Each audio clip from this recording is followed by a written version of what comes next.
All right, we're gonna go rapid reaction. I'm driving. Don't worry, the phone is stable. I'm not holding the phone. My hands are on the wheel. But here we go. Rapid reaction. Nobody gave us a friggin' chance today. Okay, 50% Buffalo fans there, if not more. All right, I won't blame Jet fans for selling their tickets, trying to recoup some season ticket money or PSL money or what have you. But the place was loud for both sides of the team, for both sides of the field. At one point, when the Jets were going on that last drive, the Buffalo defense was actually getting the crowd hyped with the Buffalo fans. So that just tells you how many people were in that stadium that rooted for Buffalo. Let me tell you, it started off. I didn't see the kickoff. I looked down, I looked up, and it looked like an onside kick attempt, or he fell, but that's the second week in a row that happened. Gave Buffalo a real short field. Then a pick. Jets get the ball back. What I will say is a few things that I saw. First thing is, I don't know why they make some of these play calls so detailed or so complicated for Zach. The pirouette, the turning and all that, I don't get it. That's number one. Number two, the sidearm with Zach. Last few weeks I saw that. Once in a while that works. It can't be every play he makes. Zach played, I'm going to say, almost flawlessly. When he had to get the ball out of bounds, he did. When he had to run, he did. He picked up some key first downs. He did lose a fumble, which I thought was going to be a crushing blow in the third quarter. After they had the ball, and this only happened to the Jets. So the Jets get the ball at the half. It's 14-10. They're down. They get the ball. They go on like a 6.5, 7-minute drive. They pick up a huge first down. They get to the 22-yard line, 1st and 10 from the 22, and there's a timeout. And there's another a continued timeout. Then there's a continued timeout. Then all of a sudden there's an announcement. Fans, this game is being postponed or delayed because Skycam is down. Like, CBS, get your act together. Get your shit together. Really? Skycam is down? I can give two craps about Skycam. Go to your alternate cameras then. You can't tell me that Skycam is the only camera there with only angle. Okay? Fine. The Jets, after that, I think they just want to fix the camera. So I think they actually get 3 on that. Maybe that's even when Zach fumbled on the sack from behind. But let me tell you, this Jet defense got to Josh Allen. Allen, the only 2 touchdowns they scored, he rushed, he ran in. Jets gave up some third downs. Jet defense sacked him, held him. Stupid penalty on special teams, where on the punt return the Jets get hit for unnecessary roughness. But on the final drive with the Jets up by 3, Buffalo started shooting itself in the foot, and basically had a 4th and 21, I think, and then couldn't complete it. Sauce with an interception, key in this game, got the ball back after Zach lost it. The Jet defense, listen, I give them a B on this game. I'll give the Jet offense a B- or C+, because they did turn the ball over, but they put up 17 points, enough to win. They were 11.5 point underdog, okay? But they put up 17 points. 20 points. They beat a team that I have going to the AFC Championship game, if not beyond, okay? And they are now a game behind them. Outrageous. The crowd was loud when it asked for Jet fans to be loud. Yes, Buffalo fans were loud too. Buffalo fans, listen, I know you got Bills Mafia. You guys travel well, but don't be so obnoxious. So that is my quick take. There was the final drive where the Jets were going down the field to get that winning score. They used the clock. I mean, their 4th quarter clock work was amazing. And they ran the ball, I think, 6 or 7 times, picking up chunks and chunks and chunks of yards. And then on a 3rd and 6, Zach hit Garrett Wilson on a slant, picked up the first down, had a 1st and goal.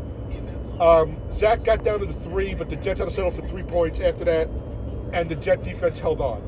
Funny, I usually try not to go on my phone at the game because of the battery use. But during that timeout, when Skycam went down, it basically, I was reading through tweets, and Samini wrote, Jets are in this game, or Jets are leading in this game, 17-14, and Elijah Moore doesn't have one target. That's amazing, because I think Davis caught a pass at one point. Come on, Rich Samini. Come on, you're better than that, okay? I want to see what he writes tomorrow. I'd love to see what he writes tomorrow. But listen, this is the takeoff. This is instant reaction. I'm actually on the turnpike. So when it was second down, I started walking towards the exits. I watched second down. I got down the stairs. I saw third down. I walked out of the exit, looked up at the screen. I saw fourth down. I walked about 500 feet, got in my truck. I was on the turnpike as the fireworks were going off. A shout out to my nephew Nino, who went to his first game today. I hope he enjoyed it.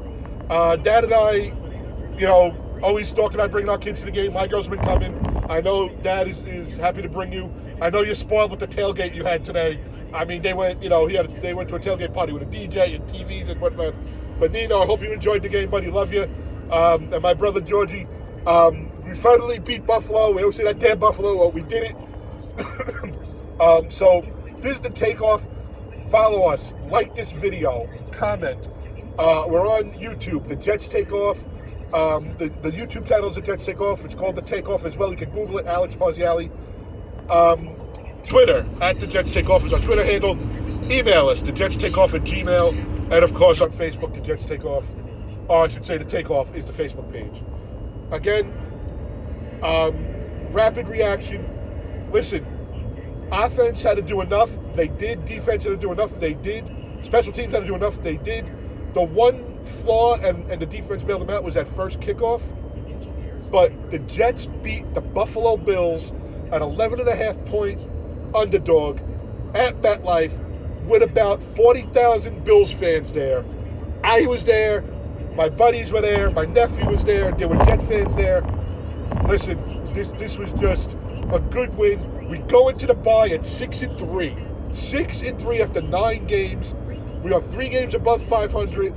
I believe we are a game behind Buffalo, only because I think they have a game at hand on us. I think they are now 6-2. So a half a game behind them, I would say, because we already beat them. Second division win. We're 2-1 in the division. We have a bye. Corey Davis should be back after the bye, and then we go to Foxborough, baby. Okay, we go to Gillette, and it's on. Okay, 6-3, 9 games in, 7 games to go. We are playing meaningful football at Thanksgiving week. Okay, Thanksgiving week, we're playing meaningful football. The week before Thanksgiving, meaningful football. So, Jet fans, enjoy this bye. Jets, get healthy, enjoy this bye. This was a great game. I went in there, like I said, expecting the worst and hoping for the best, and the Jets pulled this one off. Kudos to every facet of the game, the coaching staff too. You had the believing. I won't go back to last week's game. Last week's game is over. I don't want to say, well, it should be 7-2. No, we're 6-3. Okay, people had us at 2-7 at this point, maybe 1-8, possibly 0-9. I think I have to check my log at home, but I think I had us at 3-6 at this point. Okay, I had us winning last week. I'm losing this week. They flip-flopped it. These 3 games, the last 3 games, we played New England, Buffalo, New England. Okay, New England's going to come up again after the bye, so that'll be the 3 games. I said we have to win 1 out of the 2. We took the 1. Now, the next game is another step. Again, check us out. Like this video. Look, I'll be realistic. I didn't think we were going to be able to hold them like we did, especially the way they came out. I was worried about the third quarter. I was worried about the fourth quarter. The Jet defense took care of it. The Jet offense did what they had to do. Zach made the passes he had to make. I think he was like 20 of something. Not a lot, but we did what we had to do. This team did what they had to do. You're going to the bye at 6-3.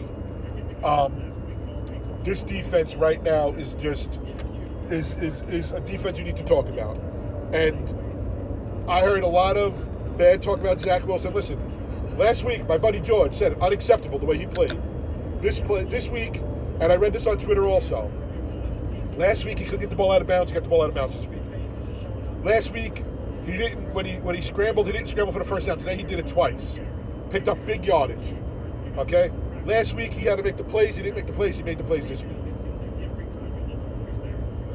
6-3. It takes every player that's on the field to do it. I know it sounds like a cliche. Every play, every quarter, every game, every half, whatever you want to say, all the cliches, the Jets did what they had to do. They went in and they beat the Buffalo Bills. And I'm going to say, it's a beautiful day. I mean, and it's funny because they had the black cloud over the skies before the game started. Torrential rain at one point. And now, sun's coming down. It's 4:30. It's going to get dark probably in about 20 minutes or so. But this team sends us off to Monday to a short week. Thank you for all you veterans. It was selective. What was today? Today was salute to service, and thank you, men and women, for supporting this country and for serving this country. And we have Veterans Day this week, and some of us have a short week. We have a short week. No Jet football this Sunday, but you know what? We can sit back and watch the rest of the division play. We can sit back and watch other teams play, and then we come back, okay? And then the next 3 games, I think it's New England, Chicago, Detroit. I'm not going to say anything. I'm going to leave it at that. Have a great week.